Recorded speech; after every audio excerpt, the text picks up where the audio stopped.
Good afternoon to each and everyone, especially to our beautiful instructor, ma'am. This is the report of Group 3 about market structure. There are four major types of market structure.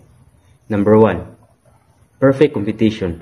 Number 2, monopoly. Number 3, monopolistic competition. And the last one is oligopoly. Number 1, perfect competition is a theoretical market structure in microeconomics where buyers and sellers, numerous buyers and or goods service are as a breakdown of its key characteristic and implications. For example, many buyers and sellers. No single participant has enough market power to influence the price. Think of a farmer's market with dozens of farmers selling similar produce. The next is monopoly. Monopoly is a market structure where a single firm controls the entire market for a particular good or services. This gives the monopolist significant market power, potentially restrict output. This is the example of monopoly. Single seller. Only one firm provides the product or services. There are no close substitute available. Monopolistic competition. Monopolistic competition is a market structure that blends elements of both perfect competition and monopoly.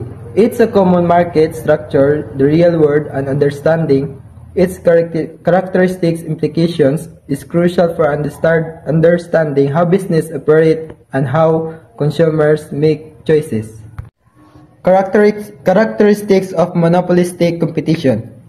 Example niya is, many firms, there are numerous firms competing within the market, but no single firm dominates. This creates a degree of rivalry but not cutthroat competition seen in perfect competition. Oligopoly. Oligopoly is a market where a few large firms dominate, controlling a significant chunk of the market and influencing prices. It's like a game of chess where each firm's move affects the others. This is the key features of oligopoly. Number 1, few firms. Think of the major airline companies or car manufacturers. Number 2, high barriers to entry. It's tough for new players to enter due to high costs, established brands or government regulations. Number 3, interdependence. Firms are always watching each other as their actions directly affect the others. There are four major types of market structure: the perfect competition, the monopoly, monopolistic competition, and oligopoly. But my groupmates will discuss 8 later. Now, let's proceed to the perfect competition. The perfect competition is one of the major types of market structure that characterized by 3: the large number of the small firms, the homogeneous product, and the last is very easy entry and exit. Let's proceed to the large number of the small firms. In a perfect competitive market, one of the key characteristics is the presence of a large number of the small firms and buyers. This means that there are so many independent sellers and buyers in the market that no single entity can influence the overall price of the product. The exact number of firms required to create such condition cannot be precisely defined, but it must be high enough that each firm has a significant share of the total product output. This ensures that even if one firm's change in price, the overall market price remains unaffected. For example, in the Philippines, there are thousands of vegetable farmers. If one farmer decides to increase the price of the product, it will have no effect on the market price because buyers can simply buy purchase from the other farmers offering the same product. Each farmer is considered as small firms because their production is only a tiny fraction of the total market output, and their pricing decisions do not influence the entire market. And remember, nga bisag 1 to 100, we cannot call it as a large number in the market. Now, let's proceed to the homogeneous product. A homogeneous product is identical in the quality and characteristic, regardless of the producer. In a perfect competitive market, consumers see no difference between product, so firm compete only price. For example, rice from Cebu is identical to rice from Bohol. If Pedro sells his rice at higher price than Juan, buyer will choose Juan since the product are the same. This eliminates the need for advertising or branding as there is no product differentiation. Let's proceed to very easy entry and exit. This means business can easily start to stop operation with major obstacles like high cost, technical demands, or strict regulation. For example, anyone can plant tomatoes or sweet potatoes without needing large investment or permits. Similarly, a farmer can stop farming if they are unprofitable without facing big losses. Another type of market structure is the monopoly. Monopoly is the opposite extreme of perfect competition.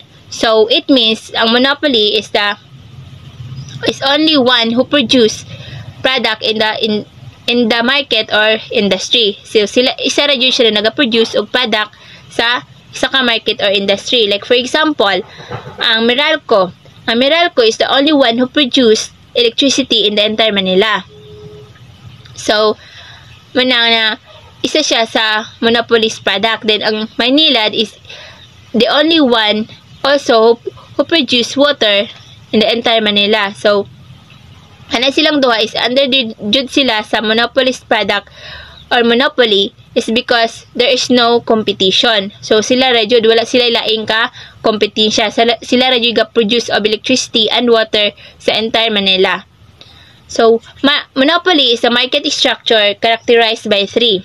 We have the single seller or producer, unique product, and impossible entry to the market. So single seller or producer, it means na isa ra jud ang naga-produce og product sa isa ka market. Wala siya laing kakompetensya. Then unique product. Unique product means that there is no close substitute for the monopolist product. So wala laing maka-substitute sa iyaha na product. Sara jud ang nag-inusara na product na naga-produce sa isa ka market. Wala siya kakompetensya. Then third, we have the impossible entry to the market. So, nganong may naman inaning impossible entry to the market of the monopolist product because of some barriers. We have the first barrier, we have the sole ownership of vital resource. Second, we have the legal barriers of government like franchises and licenses. And the last, we have the economies of scale. So, mauna sila ang mga barriers na nganong lisod kaayo maka-entry ang mga monopolist product sa market. Another type of market structure is the monopolistic competition. So, ang monopolistic competition naman is isa na po ni sa opposite sa monopoly. So, ang monopoly is wala siya kompetensya, while monopolistic competition is daghan na siya kompetensya na mga daghan na nagmanamaligya. So, the monopolistic competition is characterized by many small firms, differentiated products, and easy market entry and exit. So many small firms, so daghan nagkalaing-laing na maligya sa market, daghan nagkakompetensya. Then they have many different products, so daghan nagkapilian ang mga consumers. Unlike sa monopoly na isa ra jud siya na naga-produce og product sa isa ka market or industry. Then easy entry and exit in the market. So dali ra jud siya maka-entry og exit sa market. Unlike sa monopoly na lisod kay daghan barriers og mo-entry ang isa ka firm sa isa ka market. Say, therefore, that many sellers' condition is met when each firm is too small. Relative to the total market, that is pricing decision have an negligible effect on the market price for. For instance, Don Pedro owned a seafood restaurant in the Manila Bay Area. He assumed that he can set prices slightly higher or improve services independently without fear that his competitors will react by also changing their price or giving better service. In such a case, if any single seafood restaurant prices its prices. Example na ani kay pananglitan kung ang Don Pedro's magpataas sa ilang presyo musunod sab ang ubang restaurant. Pero gamay ra ang ilang pagsaka sa presyo sa tanan. Differentiated product. The products offered by competing firms under a monopolistic competitive market are differentiated from each other in one or more respects. In fact, this is the key feature of monopolistic competition. Product differentiation is the process of creating real or apparent differences between goods and services sold in the market. In our previous example, many customers think that Don Pedro Cebu restaurant is the best along the Manila Bay area, although there are other restaurants that offer a similar product. The importance of this viewpoint, therefore, is that consumers are willing to pay a slightly high price for Don Pedro Seafoods. Ako example ani kay pananglitan. Daghan man og restaurant seafood sa Manila Bay, diba? Pero lain-lain gihapon ilahang location, ambience o klase sa pagkaon. Tapos tungod niini mas mahal ang bayad sa mga tao sa restaurant nga ilang gusto. Monopolistic competition is characterized by easy entry and exit, where multiple firms sell differentiated products or service. Firm can easily enter market with minimal startup costs, simple licensing, and low barriers. Conversely, easy exit allows firm to leave the market with minimal losses, selling asset quickly and terminating contracts flexibly. Example includes the restaurant, retail store, and service provider. This market structure promotes the competition, innovation, and efficiency, leading the competitive pricing and resource allocation. Now, let's talk about oligopoly. An oligopoly is a market structure characterized by few sellers, homogeneous, differentiated product, and difficult market entry.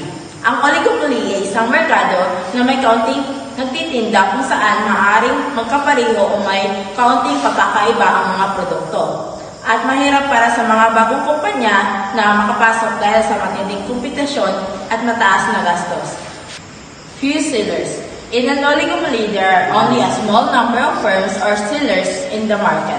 Because the market is controlled by a few companies, these firms have significant influence over the prices, production levels, and other market conditions.